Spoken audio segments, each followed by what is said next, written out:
diferentes. Quando o paciente vai no meu consultório com 85 quilos, 1,70 m, com diabetes tipo 2, eu não posso realizar cirurgia bariátrica nele. Eu entendo que muitos pacientes obesos mórbidos, como esses amigos teus, Eduardo, têm diabetes, e a hora que ele come menos, ele melhora a resistência à insulina, que ele melhora o diabetes. Uma das maiores autoridades no mundo, que é um colega meu da Mayo Clinic, nos Estados Unidos, fez um trabalho auditado. Você vai no meu consultório com 85 quilos, 1,70 m, com diabetes tipo 2, eu não posso realizar cirurgia bariátrica nele. Eu entendo que muitos pacientes... Só deu um pouquinho de problema no som aqui, Jacques. Tem diabetes. Está pegando na TV. Menos, ele melhora a resistência à insulina, que ele melhora o diabetes. Uma das maiores autoridades no mundo, Já arruma para você. que é um colega meu da Mayo Clinic, nos Estados Unidos, fez um trabalho auditado no consultório, que dava 85 quilos, né, com diabetes tipo 2, e não... Deixa eu desligar. Pode continuar. E esse colega chamado Philip Schauer, e é um defensor da cirurgia bariátrica, ele notou que os pacientes que operam cirurgia bariátrica com diabetes, que é esses casos teus, eles melhoram a diabetes em 85% em 2 anos. Mais, Eduardo, em 5 anos, a remissão do diabetes é 25%. Então, assim, em 5 anos, a cirurgia bariátrica por diabetes, ele é muito baixa, há 25 anos. Mudei de lado. Na cirurgia de diabetes, no primeiro ano, a remissão do diabetes ela é semelhante à bariátrica, mas em 5 anos, Eduardo, é 78%. Então, o nosso foco da cirurgia do diabetes é outro. A remissão em 5 anos é 78%, na bariátrica é 25%. Então, isso é o que nós temos que entender. São doenças parecidas, mas são diferentes. São mecanismos parecidos, mas são diferentes. E a cirurgia ela é diferente. Um foco é mais peso e doença, outra é o foco a doença e depois o peso. É muito interessante isso, né? Para você tentar imaginar. Bom, quando eu fiz... Eu estou formado há 22 anos, se não me engano, e me lembro que ninguém falava em cirurgia para diabetes. Era um negócio fora do padrão, né? Isso, não é uma coisa assim... Você pensava em tudo para diabetes. Diabetes era extremamente clínico, né? Isso. Era insulina, estava começando a ideia do não tinha glifagem, né? Para metformina e tal, estava no início, né? E hoje você imaginar que hoje, você fazendo uma cirurgia, que você trabalha o intestino, não vou ficar falando exatamente do ilho e tal, mas que você trabalha partes do intestino, parte do estômago, e é capaz de reduzir a doença, é algo sensacional. E as porcentagens que você coloca, elas estão muito próximas do padrão ouro, né? Porque talvez o público não entenda direito, mas assim, nada é 100%, né? Nós não temos nenhum medicamento que funcione 100%. Se ele chegar próximo de 80%, é um milagre quase. Já é uma coisa absurdamente importante. E uma cirurgia que tem essa capacidade é muito legal.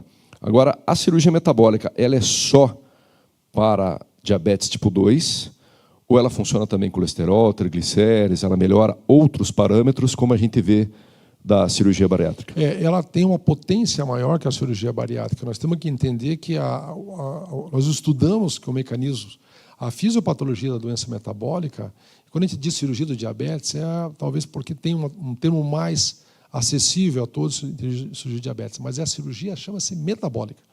Ela atua em quatro steps, 4 partes. Primeiro, eu trabalho com um hormônio chamado de grelina ou grelin, que é o hormônio do fundo gástrico. Então, eu diminuo a fome e eu tenho uma saciedade mais precoce. Então, o diabético tem uma hiperfagia, ele come mais pela hipoglicemia, pelo mecanismo endocrinológico. Então, ele come menos com a cirurgia, bloqueando a grelina do estômago. O segundo mecanismo, eu descanso o pâncreas. Então, em vez da comida passar pelo pâncreas, eu separo o pâncreas, a gente chama de exclusão duodenal. Esse é o segundo mecanismo. O terceiro mecanismo mais potente, existe hormônio chamado enterormônios intestinais, GLP-1, PYY, e esses hormônios que estão no ilho, eu trago o ilho para perto do duodeno e do pâncreas. E o quarto mecanismo, eu desligo os nervos que podem prejudicar o pâncreas. Então, nessa potência que nós temos, Eduardo, você traz um controle, uma remissão altíssima desses pacientes e trazendo a qualidade de vida. Como você disse, nada é 100%. Mas o que nos preocupa, Eduardo, é a evolução a médio e longo prazo. A maior causa hoje de amputação de dedos e membros inferiores não traumático no país é o diabetes tipo 2. 4 a 5 vezes maior é o índice de problemas de depressão no diabetes tipo 2. O Terra, um colega nosso, doutor Terra, um colega nosso de Brasília, fez uma tese de doutorado dele, Eduardo, 80% de disfunção erétil. O paciente que tem diabetes tipo 2, ele tem 3 a 4 vezes maior chance de ter coronariopatia. As filas de transplante renal e da diálise, a grande maioria dos pacientes tem diabetes tipo 2. Então, eu sempre digo que é uma doença vascular. Nós temos que ter um olhar clínico para isso e entender. Você sabe como é difícil mudar paradigma, Eduardo? O paradigma foi mudado em várias, vou te dar algumas situações. Antigamente, se tirava o estômago, veio o H. pylori, veio o remédio, o blocador de bomba de próstata e acabou. Antigamente, se tirava rim, hoje, por problemas de tumor renal, hoje você faz nefrectomia parcial. Mudar paradigma, antigamente se abria tórax para fazer cirurgia cardíaca, Eduardo. Hoje a hemodinâmica tomou conta. Nós estamos há 17 anos nisso aí. Eu não sei se você tem religião, mas eu acredito em Deus. E é a luta de Davi contra Golias. Levar uma informação dessa aí não é fácil. A nossa luta é muito grande, muito intensa. Nós estamos mudando o paradigma, com ética, com sabedoria, com paciência. E os resultados têm sido fantásticos. Então, mudar esse paradigma aí, mudar, como você falou, 20 e poucos anos que você é formado. Mas hoje em dia já se começa a falar, tem um pedacinho lá, tem a cirurgia do diabetes. Tem alguma coisa sobre interposição, tem alguma coisa cirurgia metabólica. Então, o papel nosso é trabalhar e continuamente disso. É operando fora do país, operando no nosso país, publicando artigos, divulgando, estando em conferência, para mostrar que há uma opção. Não para todos, Eduardo, mas uma boa parte dos pacientes que estão sofrendo e estão evoluindo para doenças graves. O que o paciente chega no consultório hoje, vem tomando a metformina, depois ele acrescenta o segundo medicamento, depois o terceiro medicamento, depois ele passa para a insulina, está tudo certo. Está tudo certo, só que a doença vascular vai evoluindo. Eu digo que é como se fosse uma ferrugem, Eduardo, em todos os órgãos. Né? A retinopatia diabética, esqueci, a maior causa de cegueira no país é a retinopatia diabética. Então, essa evolução, essa ferrugem que vai nas artérias, a médio e longo prazo vai trazer consequências graves. A cirurgia pode ser uma boa opção. Então, nós estamos há 17 anos lutando. Há 2 anos e meio atrás, o Conselho Federal de Medicina entendeu que os diabéticos é um caso especial, então nós podemos operar com IMC abaixo de 35. Então nós conscientizamos, e eu via isso, Eduardo, a gente operava o paciente, vinha o paciente com diabetes tipo 2, com IMC 32, um pouco abaixo do peso da obesidade mórbida, não podia operar. Ele era muito mais grave, Eduardo, do que o paciente com 180 quilos, que tinha uma dor no joelho, no quadril, uma falta de ar. Esse paciente estava ficando cego, estava perdendo o rim, estava amputando o pé. Então, nós víamos isso aí, e graças a Deus, e o Conselho teve o bom senso de entender, gente, o paciente com doença metabólica ele pode ser operado com IMC abaixo de 35. Então, são trabalhos contínuos como esse que nós estamos hoje aqui no CRM, divulgando para a gente poder conscientizar toda a população, as autoridades, para que seja a cirurgia uma opção. Essa cirurgia que você está falando de opção e tal, me parece uma opção muito boa, excelente, até ouvindo a tua fala. Ela está disponibilizada no SUS, por exemplo? Então, esse é mais um desafio. Né? A gente vive, eu acho que faz parte, a gente acorda todo dia de manhã, né, Eduardo? Matando leão e enfrentando esses desafios. Eu comecei lá aberta, fiz laparoscopia, depois começamos a fazer bariátrica, depois diabetes, e agora a nossa intenção é levar isso para o Sistema Único de Saúde. Né? Porque ainda quem tem condições, o plano de saúde, quem tem condição financeira, tem menos morbidade e menos mortalidade, isso já tem estatísticas, trabalhos mostrando, mas o paciente carente do Sistema Único de Saúde não tem acesso a isso aí. Então, nós estamos fazendo um trabalho grande com algumas autoridades aqui do Paraná e de Brasília, para que a gente possa levar o Sistema Único de Saúde, deixar a bariátrica para o grande obeso diabético e colocar a cirurgia do diabetes, a cirurgia metabólica, para aqueles carentes. Então, nós estamos aí organizando um trabalho já faz 1 ano e meio, isso deve sair logo, para que a gente possa levar para o Sistema Único de Saúde, para aquelas pessoas mais carentes, nós vamos precisar de 100 voluntários, isso vai ser colocado nas mídias sociais, para que a gente possa selecionar esses pacientes e realizar esse procedimento gratuitamente. E, quem sabe, em breve, isso também esteja no rol. Não só a cirurgia bariátrica, mas a cirurgia do diabetes. Eu acho que é uma quebra de paradigma mesmo, mas importante. Né? Se a gente tem tantos estudos mostrando a eficácia e a porcentagem de melhora, né? Não tem o porquê de não ter. Né? O financiamento do SUS ele é um pouco complicado. Né? Você diz, ele tem uma... as pessoas acham assim, qualquer coisa que tem vai ter no SUS. Não é bem assim. Né? Você tem o rol da ANS, que comanda até, na verdade, planos de saúde. Então, existem algumas coisas ainda que eles não deixam colocar, outras já estão mais estabelecidas. Essa história do índice de massa corporal que você falou é muito importante. Né? É uma das coisas que me chamou a atenção. Existe a possibilidade hoje, né? Eu digo hoje, assim, existe a possibilidade de alguém que descobriu que tem diabetes tipo 2. Né? A pessoa descobriu que tem diabetes tipo 2. Qual que é o momento correto para ela pensar em fazer uma cirurgia metabólica? Você falou assim, não importa tanto o quilo, 180 quilos, tal, outra pior, tal. qual que é o momento que eu tenho que pensar assim, poxa, eu vou lá na Alcides, eu vou em algum outro profissional, né? Eu iria em você, obviamente. Obrigado. Mas, de qualquer forma, qual que é o momento para eu pensar nisso? Esse momento está bem estabelecido, né? Nós temos critérios para indicar o procedimento. Então, a gente estuda isso aí através de muitas avaliações hematológicas. Mas dentro do diabetes tipo 2, vocês que estão escutando a gente, eles têm vários tipos de evolução. Vamos dar um sinal para vocês aqui. 60 e poucos anos, 70 anos, tem o diabetes faz 2, 3 anos. Ele está tomando metformina, está em acompanhamento clínico e tem uma hemoglobina glicada controlada. E esse é um paciente que provavelmente não vai ser submetido à cirurgia. Esse mesmo paciente, diabetes tipo 2, esse mesmo paciente não, mas essa citação, mas com 39, 40 anos, começou com a medicação e partiu para o segundo medicamento. 60% dos pacientes diabéticos não cuidam do diabetes. Esse é um outro problema. Quando a gente opera a obesidade mórbida, de cada 4, um é homem e 3 são mulheres. De cada diabetes, cada 4 são 3 homens. E as mulheres, você sabe disso, elas são muito mais regradas que a gente, elas têm filhos, elas menstruam, vão no ginecologista, elas são muito mais cuidadosas. Então, essa situação onde você tem, primeira coisa, o diabetes, ele é mais agressivo. Quando ele é mais agressivo, você tem que ficar alerta e já começar a entender que a medicação pode lhe ajudar, mas a médio e longo prazo ele vai ter problemas. Segunda situação é a regularidade e o tratamento. É impressionante, Eduardo, porque assim, esses pacientes vão com glicemia de 300, 400 na clínica e não tem sintomatologia. E quando eles aparecem, lá, vem com um infarto agudo de miocárdio 1 ano depois. Recentemente, um senhor conhecido aqui em Curitiba, dono do restaurante, veio com uma trombose de femoral à direita, com estente, já fazendo lipedema. Então, essa evolução, que é a segunda, eles não têm um acompanhamento ou não fazem o acompanhamento, já é um outro critério para você indicar a cirurgia. Terceira é a história familiar. Nós temos a genética e temos a epigenética. Como é bom, e todos vocês, realizarem atividade física, né, diminuírem os carboidratos. Né, eu fiz um acordo comigo mesmo do açúcar. Há 20 anos eu comia pouco açúcar, há 2 anos não como nada de açúcar. Tirei o açúcar da minha vida, até porque eu vivo nesse meio. Né? Então, se é possível fazer essa dieta, você talvez possa demorar um pouco mais para realizar a cirurgia. Né?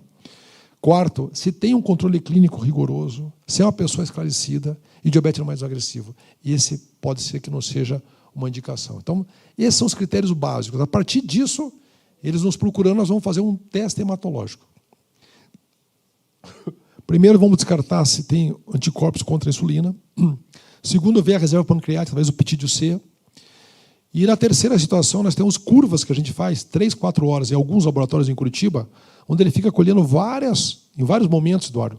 Momento 0, 60, 120, 180, mas nós entendemos qual é a curva que ele faz da glicemia. E aí eu vou entender exatamente qual é a reserva pancreática e o que eu vou poder ajudá-lo cirurgicamente. Então, dentro dessa ciência, nós podemos ter mais precisão em termos de resultado. Com isso, nós podemos estar muito seguros para indicar, olha, você é um caso bom de indicar a cirurgia, você é um caso que você pode esperar, ou você é um caso que o tratamento teu é clínico. Esses são os critérios mais importantes.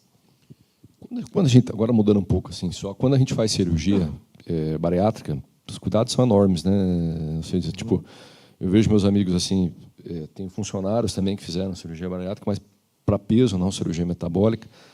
Então eles falavam assim, não, tem que tomar tal vitamina, principalmente vitamina B, complexo B, dificuldade de absorção, alteração com flatulência, dificuldade de comer, porque daí come e se sente já saciado, mas come muito pouquinho e tal. E às vezes até leva algum tipo de distúrbio psiquiátrico junto, né? Porque a pessoa tinha uma certa compulsão pela alimentação e acaba trocando. Eu sei que na cirurgia bariátrica eles fazem toda uma avaliação psicológica e tal, tem que passar por vários critérios para chegar a fazer a cirurgia. A cirurgia metabólica me parece diferente, né? Isso é muito interessante, porque ela tem uma outra visão. Isso. O que você está me mostrando aqui é uma visão bem diferente. Diferente. É necessário esses critérios? Tem esse tipo de acompanhamento, vitamina, psiquiátrico? Não? Hoje me encanta muito a cirurgia metabólica, mas podemos até marcar um podcast e falar só sobre cirurgia bariátrica. A obesidade mórbida, ela tem sempre algum tipo de compulsão, Eduardo. Tanto é que a gente sempre trabalha com psicologia e psiquiatria, né? E nós entendemos lá atrás que para perder peso tinha que ter uma grande restrição. Hoje a gente vê com a medicação, a tirzepatida está vindo aí, o Mounjaro, nós temos aí o Ozempic e outros medicamentos, que a fisiopatologia é um pouco diferente. Não adianta eu amarrar a boca da pessoa para ela tomar só líquido. A hora que ela puder se alimentar melhor, ela vai tomar alto calórico e vai voltar a engordar. Então, nós temos que entender que a fisiopatologia da bariátrica e da metabólica são diferentes. Quando eu tenho um paciente no pré-operatório bariátrico, esse critério psicológico psiquiátrico é muito importante, até critério de seleção. Nós, muitas vezes, deixamos de operar pacientes importantes, em termos de doença, por causa do problema psiquiátrico, enquanto se tratou, depois se tratou, a gente operou. Mas quando eu tenho uma grande restrição, Eduardo, e quando eu vou comer principalmente proteína, carne, isso não me faz bem, isso pode levar a uma frustração. Se eu já tenho uma história familiar de alcoolismo, se eu já tenho uma história minha de compulsão para o álcool, e eu parei para a cirurgia, esse é um viés importante que tem que ser alerta para o médico e para a família. Isso pode realmente desenvolver um quadro de alcoolismo e etilismo. Isso vale para todas as compulsões, seja para compras, para sexo, para droga, etc. Quando eu penso na cirurgia metabólica, a restrição é menor. Eu tenho pacientes operados, também conhecidos, parentes, amigos, que eu saio para jantar, para comer, para lanchar ou para almoçar, e eles comem, se eles comerem devagar, eles comem quase que normal. Então, a restrição é menor. Nós não vemos isso aí com frequência. A medicina não é matemática, mas nós não vemos com frequência essas trocas de compulsão, porque ele consegue se alimentar melhor.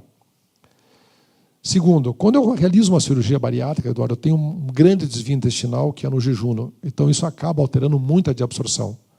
Principalmente na região inicial, no duodeno, é o cálcio, no estômago é a vitamina B12, aí nas mulheres aumenta o fluxo menstrual, porque há uma descarga de hormônio nos ovários, então tem muita anemia, principalmente anemia ferropriva. Então, esses pacientes, o controle deles é um pouco mais intenso e mais difícil. Tem que ter uma conscientização boa desses pacientes, e até digo que muitas vezes eles perdem peso, eles voltam depois de 1 ano e meio, não tem regularidade para pegar uma carta para liberar para a cirurgia plástica, ou porque realmente estão doentinhos. Então, é um alerta. Já na cirurgia metabólica, além de eu ter menos restrição, poder se alimentar melhor, o desvio é de 30 centímetros. Então, as consequências nutricionais são menores. Eu falo sempre, nesses 29 anos, Eduardo, até para balão nós temos que repor vitamina, porque você vai comer menos. Se eu como menos durante 3, 4, 5 dias, eu vou ter queda de vitamina. Então, é importante que você esteja próximo da sua equipe cirúrgica, ou próximo de um clínico geral, ou alguém que entenda, para que reponha a vitamina de rotina. Basicamente, a B12, por causa de uma parte do estômago que nós retiramos, fundo gástrico, e a médio e longo prazo, a B12 traz problemas neurológicos importantes, traz queda da força muscular com o pé equino, perda de memória, problemas neurológicos, então reposição, e as vitaminas básicas, cálcio, ferro, zinco, etc. Então, na bariátrica, a reposição é mais intensa. Na metabólica, a reposição mais conservadora, porque você tem uma alimentação em maior quantidade e um desvio intestinal menor. Isso é bem importante. Quando você faz cirurgia metabólica, você corrige quanto por cento que você consegue corrigir? Você consegue pegar uma pessoa que está... Essa é uma pergunta mais leiga, mas eu vi que está aparecendo aqui. Por exemplo, a pessoa está em uso de insulina ou tomando algum medicamento. Você consegue retirar todos os medicamentos? Acho que é isso a pergunta. Então, eu acho que essa pergunta é importante. E assim, nós estamos à disposição e depois, se tiverem mais perguntas, será um prazer responder a todas as perguntas. Assim, fantástico, é excepcional, é uma coisa que só para ver, tem que ver, Eduardo, entendeu? Você vai colocar um paciente na mesa, magro como nós, tomando insulina, ele passou pelo todo o protocolo, todo o critério, ele opera, em 2, 3 semanas não está tomando mais nada. Você falou, Cides, mas como? É assim. Porque até minha equipe, mas doutor, o senhor vai operar esse paciente magro, nós temos que mudar a nossa mentalidade, não é bariátrica, é metabólico. Se você passar, que está nos ouvindo, se vocês passarem, se tiverem diabetes tipo 2, e nesse protocolo rigoroso, ou seja, inicialmente o exame de sangue, depois com estímulo, e nós identificamos que o seu pâncreas tem reserva, a medicina, volto falando, não é matemática, mas mais de 98% dos pacientes não tomam mais remédio para diabetes. Não tomam. Tem uma pessoa conhecida aqui de Curitiba, que você conhece, a glicemia de 400, IMC 29, 30, quer dizer, 1,65m, 78 quilos. Ela operou faz 2 semanas, não está tomando nenhum medicamento. Inclusive, eu falei com ela ontem, domingo, para ela se alimentar um pouco mais, cada 2 horas, porque ela está fazendo até hipoglicemia. Então, é mudar um paradigma. Assim, isso eu tenho que colocar para o anestesista, tenho que colocar para a minha equipe de cirurgia, tenho a minha equipe de preparo do paciente, agora estão acostumados, mas realmente há uma mudança importantíssima. Isso acompanha também, Eduardo, a hipertensão arterial, acompanha também o colesterol, o triglicérides, né, a esteatose hepática. Então, como toda medicina, uma boa indicação, uma boa avaliação, e o procedimento traz resultados fantásticos. Isso nós temos visto semanalmente. Esse paciente sai da medicação e não toma. E o mais importante, né, que eu acho, a ferrugem não evolui nas artérias. Ele não fica cego, ele não puta o pé, ele não tem insuficiência renal, ele não tem um problema cardíaco, a disfunção erétil, o acidente vascular cerebral. Então, ele não evolui a doença. Nós vemos que esse paciente, por ele não ter grande peso, Eduardo, no começo ele diminui um pouco mais o peso, mas a gente esclarece muito a família, Eduardo. Olha, ele vai, então ele está lá, tem 1,65 m, 78 quilos, ele vai chegar a 60 quilos. Vai ficar muito magro, doutor? Vai, no começo, mas depois ele vai voltar a engordar. Tem um suporte nutricional, tem vitaminas que ele vai tomar, que depois ele volta a ter um peso aceitável, mas o mais importante, ele tem uma remissão do diabetes mellitus tipo 2. Isso é um efeito prolongado que fica por vários anos ou é uma cirurgia que necessita de cuidar da vida inteira? Isso. Como que então, funciona? Assim, Eduardo, nesses 17 anos que nós estamos, e o Aura há 20 anos, nós temos observado que a remissão ela é duradoura. Tanto é que tem vários casos, vocês estão nos ouvindo, de pacientes que fizeram bariátrica, como eu estava falando no começo do Philip Schauer, que 25% tem remissão do diabetes em 5 anos. Tem vários casos que fizeram bariátrica e tinha diabetes, o diabetes voltou, ele tem a bariátrica. Eu faço uma revisional e mudo da bariátrica para a cirurgia de diabetes. Ela tem um efeito duradouro, mas eu sempre faço uma comparação com uma lesão do joelho. Eu gosto de correr 15 quilômetros. Tinha um problema no joelho, fiz uma prótese. Meu ortopedista falou, olha, Alcides, você pode correr 5. Não, mas eu quero correr 10. Se correr 10, a prótese dura 10 anos. Agora, se você correr 5, a tua prótese vai durar 30 anos. E a mesma coisa do diabetes. Você tem uma remissão no diabetes, glicemia abaixo de 100, glicada abaixo de 6 ou 5,7, sem os problemas da evolução do diabetes, mas é evidente, cuidado com a dieta infantil, cuidado com o doce, cuidado com o chocolate, cuidado com a caloria, tenha uma vida mais saudável de uma atividade física, tenha um controle nutricional. Isso é importante, porque nós também não sabemos, Eduardo, como é que vai estar isso a médio e longo prazo. Naquilo que nós conversamos, tem diabetes que são muito agressivas, tem diabetes menos agressivas, tem história familiar de diabetes, tem pacientes que não têm história familiar de diabetes. Se meu pai e minha mãe são diabéticos, Eduardo, minha chance é 50%. Se meu pai e minha mãe são diabéticos, é 80%. O meu pai era diabético. E isso, por isso também um dos motivos que entrei nisso aí. Então eu sei da velocidade, da atrocidade que é o diabetes, e eu sei da agressividade que é o diabetes. Então, se nós temos uma história familiar, o acompanhamento pós-operatório também é muito importante para que você tenha uma longevidade. Pouquíssimos, raros casos, o diabetes pode voltar um pouco, Eduardo. Mas, geralmente, com a medicação viral se controla. E o mais importante, 10, 12, 15 anos, eu vejo vários pacientes, inclusive pacientes conhecidos da televisão, apresentadores, jogador de futebol, não estariam vivos se não tivesse feito cirurgia de diabetes. Eu vou repetir, eles não estariam vivos se não tivesse feito cirurgia de diabetes. Porque está muito claro que, inclusive, eles têm irmãos, outros parentes, que os pacientes pereceram nesses anos com o diabetes tipo 2. Isso é uma coisa super importante, né? Você conseguir aumentar a longevidade é o que a gente busca, né? Seria o mais importante em relação a qualquer doença, qualquer tratamento que a gente possa fazer. Existia uma época ali que se falava só que seria talvez mais tipo 1, mas até para não confundir um pouco aqui. A história de transplante de pâncreas. Ilhotas. Isso ainda tem, não tem? Como que está esse mecanismo? Esse é um outro desafio importante, né, que todos nós temos na medicina, e o transplante de ilhotas está amadurecendo, né? Tem vários trabalhos de pesquisa nos Estados Unidos e na França para poder entender e poder ajudar isso aí. Isso ainda está se desenvolvendo, não tem nada concreto e nada provado, Eduardo. O diabetes tipo 1 é um outro, não só tipo 1, mas o lado autoimune dos diabetes, que realmente, né, a médio e longo prazo tem aí uma evolução, né, não tão favorável. Hoje o diabetes tipo 1, ele bem controlado, a pessoa tem uma vida praticamente normal. Esses pacientes são muito esclarecidos, são muito estimulados, então são desde criança, eles usam, né, o CGM, que é o controle de glicemia, 24 horas, eles se aplicam autoinsulina, hoje tem chips de insulina que se libera 24 horas, então tem praticamente uma vida normal. O grande problema de alguns diabéticos é o controle, porque eles não seguem rigorosamente. Então, muitas vezes, o adolescente, o adulto, encontrado desacordado, ele não toma a medicação que é para tomar, né, e isso acontece geralmente na população mais carente.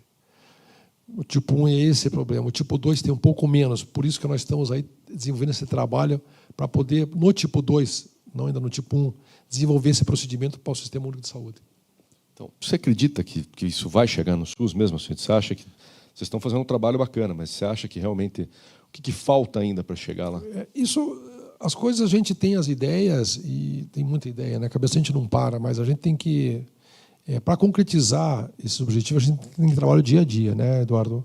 Quando eu vou falar, como eu estou aqui falando, eu vou, né, falar na Assembleia, quando eu fui falar nos gabinetes, né, nós estivemos no Ministério da Saúde conversando, há uma aceitação muito grande, mas assim, você sabe que isso necessita de verba, isso necessita de parceria com a universidade, necessita parceria com os hospitais, então nós estamos evoluindo, Eduardo. Eu acredito que o trabalho está sendo intenso, sabe? Nós temos dedicado uma boa parte aí do meu tempo para que isso saia. A boa vontade é de todo mundo. Você fala um assunto como esse, quem é que não tem um parente, um amigo, alguém diabético e não quer ter isso aí? Eu mostro resultados. Num evento que nós tivemos, numa reunião, eu levei até pacientes que se propuseram ir lá, pacientes políticos e pacientes empresários e pacientes da área da saúde. Então, assim, há uma sensibilização, mas nós estamos firmes em relação a isso, nós estamos bem assessorados, temos interesse de realizar esses 100 procedimentos e para daí poder normatizar no Sistema Único de Saúde, né? Eu me recordo da cirurgia bariátrica, Eduardo, lá há 26 anos atrás, 29 anos atrás, quando nós estávamos começando, que a cirurgia bariátrica não era aprovada pelo SUS. E aí depois de 3 anos, nós estávamos numa luta intensa, um paciente obeso mórbido de 160 quilos saiu do Rio Grande do Sul, de Porto Alegre, a pé. E nós fizemos uma vaquinha para ele comprar vários tênis e foi até Brasília. Quando ele chegou em Brasília, o ministro da Saúde aprovou a cirurgia bariátrica com uma alta complexidade e aí não houve uma explosão da cirurgia bariátrica. Explosão não, porque nós temos carência de cirurgia bariátrica no Brasil. Então foi um trabalho de 3 anos e meio, 4 anos. Nessa da diabetes nós temos o time menor, mas é um time muito aguerrido, que já está sensibilizando as autoridades. Eu acredito que em breve teremos notícias e sairá nas mídias sociais. Você disse qual que é o profissional? Nós temos a especialidade, na verdade, né? Otorrino, reumatologista, óbvio que não somos nós que fazemos isso. Mas qual que é a especialidade que o paciente tem que procurar e que o clínico tem que encaminhar para fazer cirurgia metabólica? Então, todo paciente que tem diabetes tipo 2, ele até que se prova ao contrário, ele pode ser candidato. Aí ele tem que ir atrás de um profissional que trabalhe nessa área relacionada à cirurgia metabólica. A palavra cirurgia bariátrica é uma palavra que ela vai estar em desuso. Você pode anotar aí, vai estar em desuso, porque assim, o peso, a cirurgia bariátrica, ela tem um valor, mas a fisiopatologia dela é um pouco diferente. Eu vou lhe dizer um exemplo. A gente viaja muito. Tem países que a gente está indo, que a tirzepatida, que é o Mounjaro, teve uma redução grande no peso e está tendo um alcance grande nesses pacientes com excelentes resultados. Então, a ideia nossa é tratar a doença. Então, para esse paciente que tem interesse, é importante levar alguém que trabalhe com cirurgia metabólica e leve essa informação. Eu sempre, quando a gente opera, a gente orienta os pacientes, né, familiares, etc., que muitas vezes o clínico geral, o endocrinologista, o cardiologista, né, ou até o cirurgião bariátrico não tem a informação da cirurgia do diabetes. E isso, Eduardo, é a grande maioria das pessoas. Cirurgia de diabetes? Cirurgia bariátrica? Não, não é. Você vai operar cirurgia de diabetes? Você é muito magro. Entendeu? Então, acho que é o papel nosso, que trabalhamos com cirurgia do diabetes, levar a informação, né? Hoje nós temos a informação aí via as redes sociais, tem coisa boa e coisa ruim, coisa correta e coisa não correta, mas tem os sites, tem as informações que você pode ter para que pessoas mais entendam o que é a cirurgia metabólica. Eu sempre falo, converse com o seu médico. Mas meu médico diz que cirurgia metabólica e bariátrica é a mesma coisa. Então vem aqui que nós vamos conversar com vocês. E eu acho que isso aí, através dos eventos que a gente faz, dos congressos, das discussões, a gente possa ter aí a força, como a gente tem agora do CRM, a força do Sistema Único de Saúde, para que a gente possa levar. Vamos fazer uma comparação, Eduardo. Uma cirurgia bariátrica você faz em 50 minutos a 1 hora. Se usa X de material. A cirurgia metabólica eu faço em 3 horas e meia. 3 vezes X de material. Então, a cirurgia bariátrica eu deixo 1 dia, a cirurgia metabólica eu deixo no mínimo 2 dias. Então, o custo é 2 a 3 vezes mais. Então, você veja, a primeira situação que as operadoras já de cara, já tivemos as grandes operadoras em São Paulo, eu e o Dr. Auro de Paula, falaram, olha, isso aí nós não temos interesse que seja aprovada. Segunda situação, nós temos uma remissão do diabetes. Esse paciente, às vezes, não toma mais remédio. Então, vamos fazer um cálculo de padeiro. Um paciente que toma remédio para o diabetes, Não precisa ser muito rico, não. Ele gasta 300, 400, 500 reais por mês. Se eu tenho 1.000 pacientes tomando, ele vai gastar 500 reais. 1.000 pacientes vai dar 500 mil reais. Se eu tenho 10 mil pacientes, vai gastar 5 milhões. Então, você tem uma ideia do que é isso. Então, a indústria realmente tem uma rentabilidade muito grande e isso é um outro desafio. Terceiro, esse paciente, se ele opera o diabetes, às vezes ele não quer mais voltar no endocrinologista. Ele deve voltar, e a minha orientação, os colegas sabem disso, você tem que voltar. Doutor, mas não preciso, você tem que voltar. Ele tem que voltar no cardiologista. Então, aquilo quando eu falo Davi e Golias, é mais ou menos você entender, é uma luta contínua. Para eu fazer uma cirurgia metabólica, 3 horas e meia, 4 horas, quem faz bariátrica, ele faz 4, eu faço 1. Entendeu? Mas o benefício para esse paciente é fantástico. Então, essas diferenças que existem é uma luta do dia a dia que a gente tem para mudar paradigma. Eu me recordo, Eduardo, quando eu vim, abria-se a barriga para tirar a vesícula. Nós chegamos fazendo 3 furinhos. Isso é uma loucura. Isso é um guri que está vindo aí fazendo umas coisas diferentes. 3 anos depois, todo mundo queria fazer o furinho. Mas era sozinho. Então, isso faz parte de você mudar paradigma. É uma luta diária que você faz, que só com a conscientização, só com os órgãos públicos, só com a força de algumas pessoas, nós vamos poder mudar esse paradigma. Isso é médio e longo prazo. Nós temos que ter paciência. Lá atrás não tínhamos credibilidade, hoje a credibilidade aumentou. Não, tanto nós como outros colegas estão em vários eventos internacionais, estamos operando fora, estamos levando esse conhecimento para que a gente possa mudar esse paradigma, a gente possa beneficiar o paciente. Eu acho que a cirurgia, ela trazendo os benefícios que você está colocando, e quem lida com gestão em saúde sabe o quanto é importante diminuição de custo e o quanto é importante para o paciente ter qualidade de vida, né? Você diz, isso é inegável, né? Independente eu sei das barreiras que você colocou, mas a gente tem que entender que a medicina está aí justamente para quebrar essas barreiras, né? A gente não se importa tanto, a gente que é médico, se o remédio A ou B vai parar de ser usado para nós, o importante é que o paciente esteja bem. E eu fico feliz de ouvir você com esses comentários, porque se a cirurgia está chegando num patamar de credibilidade tão grande, não vejo por que do SUS não se adaptar a ela e diminuir custo, né? Porque imagine, vai diminuir pessoas com retinopatia diabética, vai diminuir pessoas com amputação. Eu comecei a minha vida atendendo em posto de saúde. E eu tinha uma paciente, uma senhorinha, eu nunca me esqueci, ela tinha a tal da ferida diabética, né? Que era uma coisa que, para mim, eu estava acabando de me formar, né? E era inesquecível, porque ela ia todo plantão que eu estava, ela estava, né? E já era uma figura conhecida do posto, porque e aquela ferida não fechava. E eu lembro que eles tentavam de tudo que você imaginar, né? Todo tipo de cicatrizante, pomada, e ela ia lá e tomava penicilina e tal. Era uma coisa que, bom, ficou amiga do posto, né? Da unidade de saúde, era amiga de toda a equipe, e acabou vindo a falecer por infarto posteriormente. Coitadinha, não demorou muito tempo, mas pensei em ser altíssimo, né? Uma senhora obesa, e ela levava pão lá para todo mundo, tá? Então, essa imagem, para mim, ficou muito clara que alguma coisa estava errada, né? Porque não pode você ter uma doença que, na teoria, não me parecia assim um aspecto tão grave, mas causava tanto problema, né? E daí eu sempre ficava tentando entender, será que a bactéria que tinha na perna que não deixava ela sarar, ou o que era? Daí eu entendi, eu falei, não, é o diabetes, né? Ela não conseguia controlar o diabetes. E ela fazia insulina, na época não tinha, como eu te falei, tinha o quê? Metformin só. Ela fazia insulina e tal, mas daí tinha uma dieta toda desregrada, aquelas italianonas e tal, né? Minha família toda italiana, então eu posso falar. E ela comia muito, né? E não tinha jeito, né? Agora, você fala assim, olha, mas tem uma cirurgia, que é uma cirurgia metabólica, que pode resolver, que pode melhorar, que vai tirar o termo que você usou, é maravilhoso, porque me lembrou exatamente essa pacientinha do posto. O ferrugem. E era a sensação que eu tinha, porque, por mais que a gente fizesse bem para ela, então o que ela queria eu dava, né? Dava assim, no sentido de, poxa, mas estou com dor nisso, bom, vamos tratar isso. Eu estou com dor, tal coisa. A gente tentava os medicamentos do posto, tal, mas isso não tinha fim. Isso não tinha fim. O pior, na verdade, eu sabia qual que era o fim, só que eu não tinha o que fazer. Então ela foi acompanhada por... Nós tentamos especialista no HC, a gente mandou para vários especialistas, todos os cantos, porque, como eu falei, ela acabou ficando meio que uma figura carimbada do posto, todo mundo acabou gostando dela e tentava cuidar dela, né? E a gente fazia até vaquinha para tentar pagar alguma coisa, para ajudar e tal, mas não tinha nada que funcionasse. E, infelizmente, ela evoluiu com uma doença cardiovascular, que foi um infarto, e foi decorrente disso. E uma das coisas que me chamou muita atenção, o colesterol dela era controlado.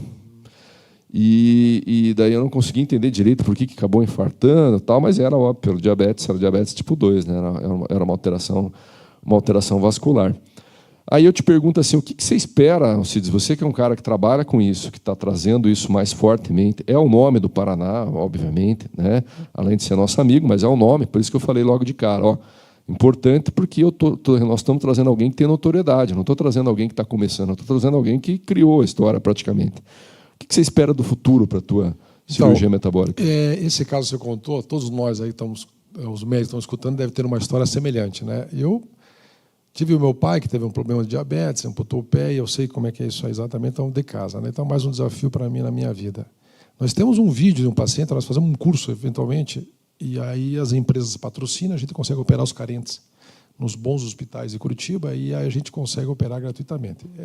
É difícil ter um curso, mas quando a gente faz. E nós temos um vídeo de um paciente, Eduardo, que ele foi no consultório com os 3 dedos infectados, com secreção, exatamente como essa paciente sua. Infelizmente, eu não pude ajudar a tua, mas eu pude ajudar esse velhinho. E tem um vídeo ele mostrando o pé dele com curativo, que era uma ferida feia, eu operei ele. Depois, 2 meses, ele mostrou o pé dele sem nenhuma secreção e sem diabetes. Isso é fantástico. Isso é uma coisa que fala, meu Deus, existe? Existe. Então, quer dizer, inclusive tem autorização dele, ele tem um vídeo e mostra ele com o pé seco, ele me abraçando, ele se emocionando, chorando, eu também chorei. Então, quer dizer, a gente pode ajudar muita gente, né? Nós precisamos ter a força do governo, a força do SUS, para poder levar essa cirurgia para esses pacientes mais carentes. A saída para esse paciente é a cirurgia, Eduardo. Entendeu? A saída para esses pacientes que estão com lesões graves e que dentro da avaliação tem reserva pancreática é a cirurgia. A cirurgia transforma a produção, a recepção e o mecanismo metabólico de uma maneira que a glicemia ela é controlada. E a glicemia controlada, como essa paciente tua, ela pode melhorar esse processo inflamatório, esse processo infeccioso, melhorar a circulação, melhorar a chegada do sangue arterial, a saída do sangue venoso e leva à cicatrização. Então, não tenha dúvida que nós temos aí um grande desafio, nós vamos poder ajudar tanta gente que precisa, nós vamos tirar pessoas que estão indo para a hemodiálise, para o transplante renal, nós vamos diminuir o índice de cegueiras, nós vamos diminuir o índice 3 a 4 vezes de infarto agudo do miocárdio, diminuir as doenças vasculares, nós vamos limpar essa ferrugem, nós vamos pelo menos diminuir essa ferrugem e trazer, com certeza, mais qualidade de vida a tantos pacientes de diabetes tipo 2 que precisam nesse Pará e nesse país. Eu acho que, de novo, né, falando em gestão, sem sombra de dúvidas, é importante. Você vê que interessante, né? Eu estava lendo um artigo esses dias falando justamente do Ozempic, do Mounjaro. Não estou falando nome comercial, mas poderia falar só um nome não comercial, até porque não é uma propaganda, é só um comentário. Claro. Inclusive, o país que começou a produção da semaglutida, para não ficar falando nome comercial, ele teve um PIB tão alto, né? Que ultrapassou, as pessoas lá só fazem isso agora, né? Se tornou algo diferente. Então, assim, eu acho que a contrapartida é a seguinte, né? Por exemplo, aí você vai falar assim, mas a cirurgia bariátrica, por exemplo, ela diminuiu com o medicamento. Não tem jeito. Agora, dizer que cirurgia metabólica não funciona, ou isso ou aquilo, é um erro. É a mesma história de dizer assim, e não adianta tentar frear aquilo que funciona. No meu tempo de medicina, o que eu entendi foi assim, você teve os teus professores, eu tive os meus, né? Graças a Deus, a gente pegou uma época de professores muito bons, né? Não que os de hoje não sejam bons, mas me preocupa a abertura de faculdade indiscriminada, porque justamente falta professor bom. Se hoje você tem uma qualidade boa de conhecimento, ensino, óbvio, porque você procurou, você foi atrás, mas você teve bons exemplos e bons professores, né? Como é que a gente vai ter uma faculdade? Não é o tema do nosso podcast, mas não poderia deixar de citar. Como é que você vai ter 90 faculdades se você não tem corpo clínico docente adequado? É óbvio que vai ter problema isso. Isso o Estado vai ter que entender, vai ter que mudar. Agora, quando a gente fala de cirurgia, de técnica, tudo que é bom não tem como parar. Não tem como você travar. Você consegue frear. Eu vou citar aqui, talvez alguém não goste, mas, por exemplo, aromatoterapia, que é por cheiro, cor-terapia. Bom, cada um que tem seus processos acredita naquilo que quer. A gente que tenta ser médico tem que acreditar naquilo que deve, não naquilo que quer. Eu posso até querer acreditar em alguma coisa, sou religioso, tenho minha religião, acredito em Deus, que eu falei no começo, e até cito muitas coisas de Deus, que realmente acredito, né? Inclusive, a gente tem na medicina um movimento hoje muito bacana, que surgiu na cardiologia, a gente já trouxe o pessoal aqui, que é o movimento da espiritualidade dentro da medicina, que está voltando um pouco. Porque a própria espiritualidade, ela, quando a gente fala em estudos, ela mostra que existe uma capacidade de melhora. O cara que acredita em Deus, ele sai mais rápido que o outro. Isso não sou eu que estou dizendo, está confirmado em estudos. É ciência, né? E tudo que é ciência, a gente quer. Então, eu acho que tudo que funciona, tudo que tem comprovação científica, não tem como barrar. E seria eu não vou dizer que é uma burrice, mas seria uma ignorância muito grande, para não usar um termo pejorativo, o Estado não querer uma cirurgia que diminui custos, né?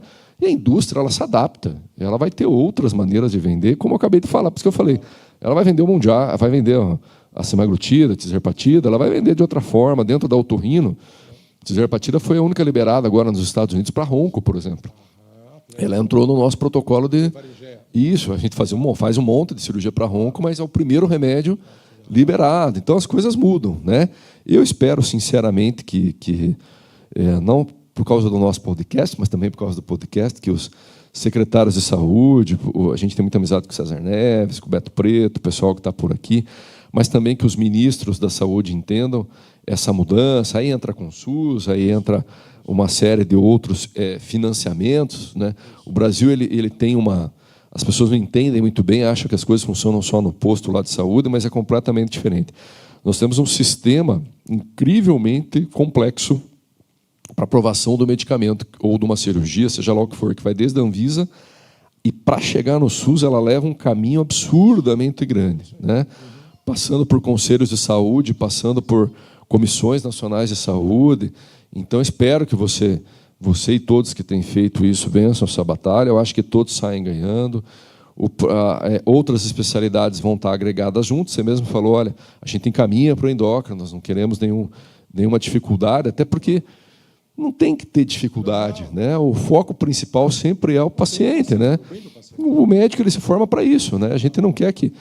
Porque, senão, se fosse assim, a gente ia barrar o medicamento que você mesmo falou, a gente vai barrar o medicamento para H. pylori agora, para voltar a ter úlcera gástrica, para poder operar estômago. Não, o medicamento veio e comprovou que o índice de tumores abdominais, quando a gente fala em estômago, principalmente úlcera, diminuiu absurdamente. Eu lembro que quem tinha úlcera antes morria, né? O cara sangrava, tal. Hoje você toma lá um IBP2 e uma coisinha a mais, antibióticos, H. pylori, e está tudo resolvido. E nem por isso o gastro deixou de ter o espaço dele, ao contrário, né? Então, espero que tudo isso funcione, que tudo isso vá para frente. O CRM, com certeza, está aberto. A gente quer trazer pessoas, como eu falei, de conhecimento, para trazer quebra de paradigma mesmo. E daí eu vou te deixar uma última pergunta. Infelizmente, nosso tempo está acabando. Eu vou me perdendo aqui, porque a gente começa a gostar da conversa e vai passando e tal.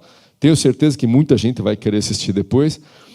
Mas eu tive oportunidade, como eu te falei, eu sou formado já há algum tempo, né? Chegando nos 50 agora e tal. O que acontece, né? Existia uma época que o vilão era... Tudo era gordura, gordura, gordura. E o açúcar era meio que mágico, assim. Era bom até para cicatrização, tal. Era tudo era mágica, né? Existia uma mágica. Aí eu vou te fazer uma pergunta. O que é melhor ou o que é pior? Ou os dois são ruins? O que você escolheria? Você já falou mais ou menos, mas você escolhe gordura ou você escolhe açúcar? Entre a gordura e o açúcar, não tenho dúvida que eu escolho a gordura. Porque eu vou explicar para vocês, né? O açúcar, além de trabalhar com diabetes, ele tem uma situação onde ele compromete a alteração da glicemia, principalmente, e ele traz, a médio e longo prazo, problemas extremamente importantes relacionados à doença metabólica. A gordura, ela bem postada, a gordura animal, né, ela tem um controle mais fácil de você ter, a evolução das pessoas que comem gordura, em termos de doença, a médio e longo prazo é menor.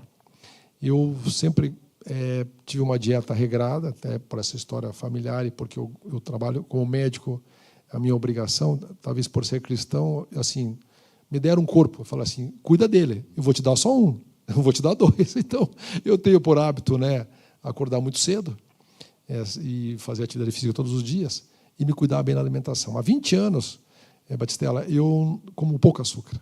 Eu comia muito, eventualmente, sobremesa. E há 2 anos eu cortei totalmente o açúcar, né? Isso eu tenho até catequizado os meus pacientes, os meus familiares, isso, e graças a Deus muitos estão aderindo a isso. Então eu tirei o açúcar totalmente da minha alimentação, de sobremesa, me sinto muito bem, me sinto muito saudável, meu intestino, minha pele e minha saúde. Então, é o apelo que eu faço, se tiver entre gordura e açúcar, tira o açúcar, né, deixa a gordura também, que não que a gordura seja importante, mas a gordura ela tem os seus benefícios para a saúde, e o açúcar, né, ele não tem o benefício que a gente espera. Nós temos o açúcar das frutas, temos o carboidrato, nós temos outras fontes de açúcares, do mel, etc., que são muito mais saudáveis. Então, vocês que estão nos ouvindo, façam um desafio. Fica um dia sem açúcar, depois fica uma semana sem açúcar, depois fica um mês sem açúcar. 4 meses é o tempo, se você ficar sem açúcar, dificilmente você vai voltar. Vou dar um exemplo mais fácil para vocês. No cafezinho da manhã, sinta o gosto do café, tira o açúcar. Primeiro amargo, depois no segundo, terceiro, você vai ver que alguns dias o café tem um gosto mais saboroso. Então, nós desde criança, né, às vezes a dieta infantil, nossos pais, nossos tios, nossos avós, né, principalmente as avós e as tias, né, as madrinhas, estimularam muito o uso do açúcar. Então, se você puder evitar, diminuir, com certeza você vai ter uma vida muito mais saudável, com mais qualidade, em vários setores do teu organismo. Isso é muito legal, muito jóia. Eu vou fazer... Tem uma última pergunta aqui. Essa é a última pergunta, tá, Alcides? Estou à disposição, estou à disposição. Doutor Alcides, sabemos do resultado excelente das cirurgias metabólicas. No entanto, referente ao risco de neoplasia, existe, não existe? Como está o segmento atual? A pergunta é muito importante. Se você entrar aí, você que falou, entra na internet aí, veja obesidade e diabetes e câncer, né? Nós temos um módulo, num curso que a gente participa, a gente fala, que fala sobre isso aí. A obesidade ela aumenta em 3 ou 4 vezes o índice de câncer. O diabetes também. Então, a doença metabólica, porque há uma inflamação abdominal, né? Nós temos basicamente 2 tipos de inflamação, 2 tipos de obesidade. Impera, basicamente, que é no quadril, e a maçã, que é no abdômen, que pega mais nos homens. Eu falei agora no início do podcast, cada 4, 3 são homens e uma mulher. Essa gordura visceral ela inflama, e cada vez que inflama, nós temos todos os problemas. Isso favorece maior o número de neoplasias. A cirurgia, você diminuindo o peso, e aí você pode entrar e pesquisar isso aí sobre câncer, cirurgia metabólica, cirurgia bariátrica, obesidade e diabetes, você vai ver que ela diminui esse processo inflamatório. Diminuindo o processo inflamatório, acreditamos que há a melhora dessas mutações, e essas mutações diminuem o número de pacientes com neoplasias. Excelente. Bom, aí tem algumas pessoas agradecendo, mandando abraço. O Rony, que é nosso conselheiro também, excelente assunto. Parabéns, doutor Alcides, grande profissional e tal. Bom, Alcides, eu acho que, infelizmente, o tempo acabou mesmo. Tá? Eu agradeço. Acredito que, com toda a tua expertise, com tudo que você comentou, a cirurgia vai crescer, realmente vai estar mais... eu não gosto desse termo popularizada, porque dá a impressão que é algo meio pejorativo, né? Mas eu espero que ela fique mais, que ela aumente a sua participação com a população, claro, que é quem realmente precisa, com os pacientes, que é quem precisa e vai ser beneficiado. Então eu fico muito grato de ter você aqui, ter disponibilizado teu tempo. Para nós é uma alegria aqui do CRM poder estar com vocês, tá? E daí eu vou fechar o nosso podcast. Se você quiser dar uma última mensagem para os teus amigos e pacientes. Claro. Eu gostaria primeiro de agradecer a Deus por estar aqui, gostaria de agradecer a todo o pessoal de apoio que nos assistiu tão bem aqui. Gostaria de agradecer ao Gama, a você, por ter aberto esse espaço aos médicos, dizer que estão de parabéns, estão mais perto do médico. Eu acho que o papel do CRM está sendo assim ímpar, porque a gente vê o CRM como um amigo, como um conselheiro para nós. Então, acho que isso aí é excelente. A você, uma pessoa fantástica, proativa, trazendo a comunicação, né, nas redes sociais, fazendo esse podcast. Você não sabe quantas pessoas vão se beneficiar. Eu vou no consultório, falo para aqui o teu podcast, pelo visto tem um sucesso, fala para tantas pessoas e abre caminho. Eu me sinto honrado de estar dentro do Conselho Geral de Medicina, uma casa dessa de conduta ilibada, que é onde dá credibilidade a nós. Me sinto muito feliz. Dentro dos últimos tempos, talvez seja o lugar que eu estou me sentindo mais confortável e, digamos, não protegido, mas, digamos, poder falar dentro de uma instituição com tanta credibilidade como eu estou aqui. O assunto é muito interessante, estou à disposição àqueles que quiserem conhecer, tem nas redes sociais, procurem, vamos poder beneficiar tantas pessoas. Nosso trabalho agora é junto ao Sistema Único de Saúde, para a médio prazo nós conseguimos levar isso para as pessoas mais carentes e poder cadastrar, credenciar hospitais, treinar cirurgiões, orientar outros profissionais, para que possa ajudar tantas pessoas a ter a remissão ou o controle dessa doença terrível que é o diabetes mellitus tipo 2. Muito obrigado. A gente que agradece, na verdade. Tá? Eu acho que o CRM, esse é o papel dele. Às vezes as pessoas questionam a gente e falam assim, nossa, mas o CRM mudou tão, uns gostam, outros não gostam, né? Mas o que eu sempre digo, né? Se a gente for pegar a premissa do CRM, qual que é? Fiscalizar a medicina? Sim. Mas lá está escrito que a gente tem que abrir mão de tudo o que é possível para que se tenha a boa medicina. Nós estamos tentando fazer isso. Então, é a prevenção, é orientar, é trazer conhecimento, porque se você cuida de quem está cuidando da gente, os erros vão diminuir. Tá? Então, por isso que a gente fica muito feliz de ter vocês aqui. E só para fechar, o Fábio Gomes, que é meu amigo, que é lá do Cornélio, ele escreveu: obrigado, excelentes explicações e tal. Fabinho Endócrino é um cara muito bacana. É um excelente profissional também que estava em Curitiba e hoje o pessoal do norte do Paraná tem a sorte de ter ele por lá. Tá? Então, agradeço a todos que assistiram. Para não esquecer, senão o pessoal briga comigo depois, então curtam lá, assistam no YouTube, vejam os nossos canais, repostem. É extremamente importante ter orientação e informação de qualidade. Esse é o principal. Agradeço também a minha equipe, né? As meninas estão todas aí, vocês já viram bastante gente trabalhando, né? O pessoal do som, o pessoal da comunicação, o departamento de eventos, as meninas do DECOM, né? Da parte de jornalismo. Obrigado a todos vocês, sem vocês também não aconteceria. E a gente segue. Daqui a pouco, acho que mais uma, 2 semanas, nós estamos com outro podcast. Até o Alcides brincou comigo que está todo segundo aqui. Eu falei, não, todo segundo eu não consigo, porque a gente tem uma série de eventos aqui, mas se eu pudesse até ficar, realmente eu gosto de podcast, eu acho que é a maneira mais fácil da gente chegar até as pessoas. Obrigado, boa semana para vocês, boa segunda-feira e a gente continua. Obrigado.